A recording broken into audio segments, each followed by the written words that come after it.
WBT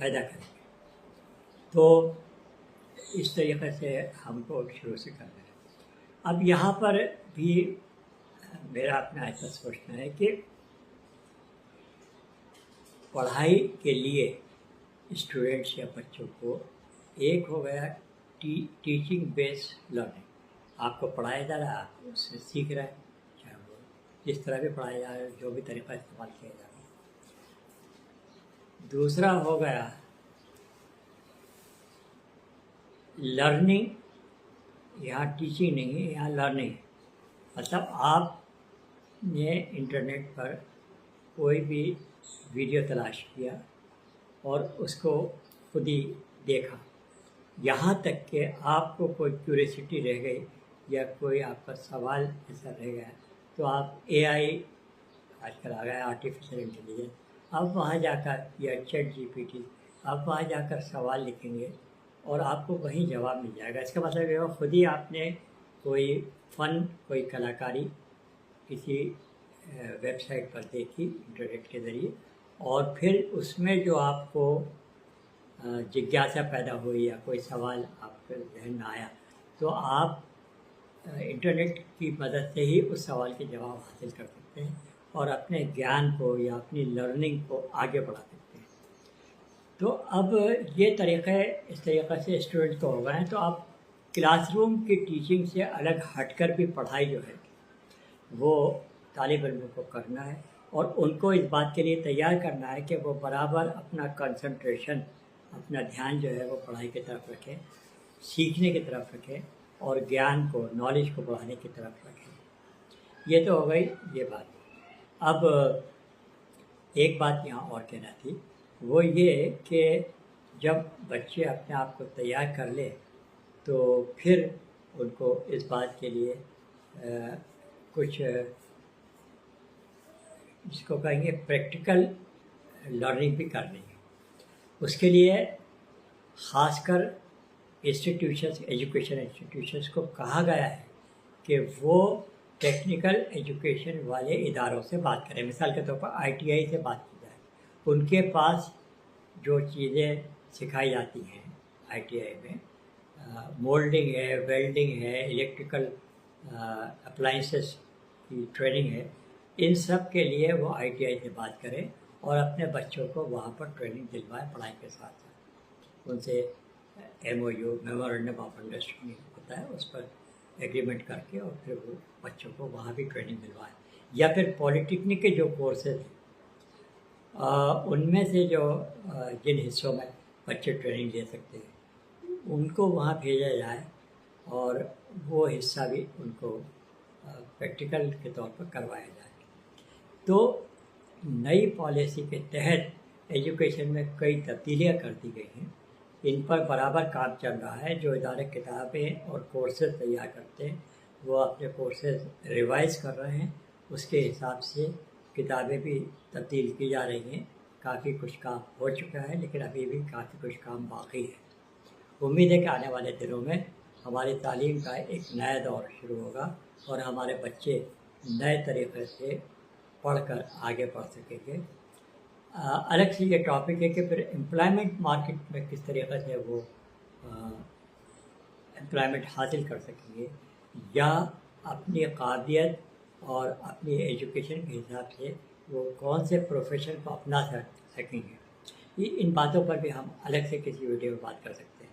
فی الحال ہم نے اس بات کو دوہرا سکتے ہیں کہ سن 2020 میں ایجوکیشن کی نئی پالیسی لاگو کی گئی ہے اور اس کے حساب سے نئے کورسز اور ان کورسز کے حساب سے نئی کتابیں تیار کی جا رہی ہیں اور بچوں کو ان کے حساب سے ایجوکیشن کی طرف لایا جا رہا ہے, ایجوکیشن دی جا رہی ہے اور دینے کے لیے ان کو راغب کیا جا رہا ہے, اس طرف لایا جا رہا ہے. امید ہے کہ بھارت سرکار کی یہ کوشش کامیاب ہوگی اور ملک کو اس سے مدد ملے گی, بچوں کو اس سے ذاتی طور پر بھی مدد ملے گی اور بہتر ہمارے یہاں مین اسکل تیار ہو سکے گا. بہت شکریہ. آداب.